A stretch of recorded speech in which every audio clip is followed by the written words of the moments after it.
కొరడా దెబ్బలు తిని, బెత్తములతో కొట్టబడి, రాళ్లతో కొట్టబడి, అన్యజనుల వల్ల ఆపదలలో, స్నేహితుల వల్ల ఆపదలలో, కుటుంబం వల్ల ఆపదలలో, సముద్రంలో ఆపదలలో, అరణ్యంలో ఆపదలలో, ఇలా అనేకమైనటువంటి కష్టాలు, ఇబ్బందులు, శ్రమలను అనుభవించి దేవుని పనిని కొనసాగించినటువంటి పౌలు గారిని ఒకసారి జ్ఞాపకం చేసుకోవాలి.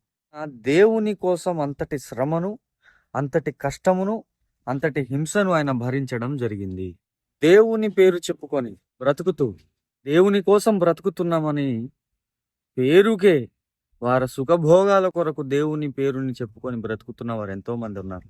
కానీ దేవుని కోసమని బెత్తములతో కొట్టబడి, దేవుని కోసమని రాళ్లతో కొట్టబడి చంపబడే అంతటువంటి పరిస్థితి, చచ్చిపోయాడనేసి అతన్ని కొట్టి ఊరి బయట తీసుకెళ్లి పడేశారు పౌలు గారిని. అంటే ఇది ఎవరి కోసం అని ఇంత ప్రయాస అతను పడడం జరిగింది? దేవుని కోసం మాత్రమే. అందుకని ఈరోజు ఒకటి గ్రహిద్దాం, ఆలోచిద్దాం. దేవుని కోసం మనం ఏం చేస్తున్నాం? ఈ ప్రశ్న ఒక్కసారి మనం వేసుకోవాలి.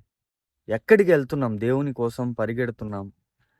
ఎక్కడికి వెళ్ళి దేవుని విషయాలను చెప్తున్నాం? ఇంకేమైనా ఉన్నాయా? దేవుని కోసం మనం చేయాల్సినవి ఏమైనా ఉన్నాయా?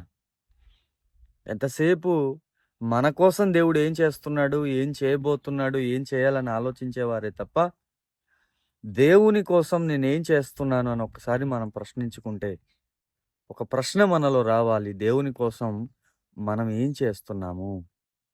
ఈ ప్రశ్న ప్రతి ఒక్కరూ వేసుకుంటే దేవుని పని ఇంకా విరివిగా జరగడానికి చాలా ఆస్కారం ఉందని ప్రభు గారట తెలియజేస్తూ ఈ మాటలను ముగిస్తూ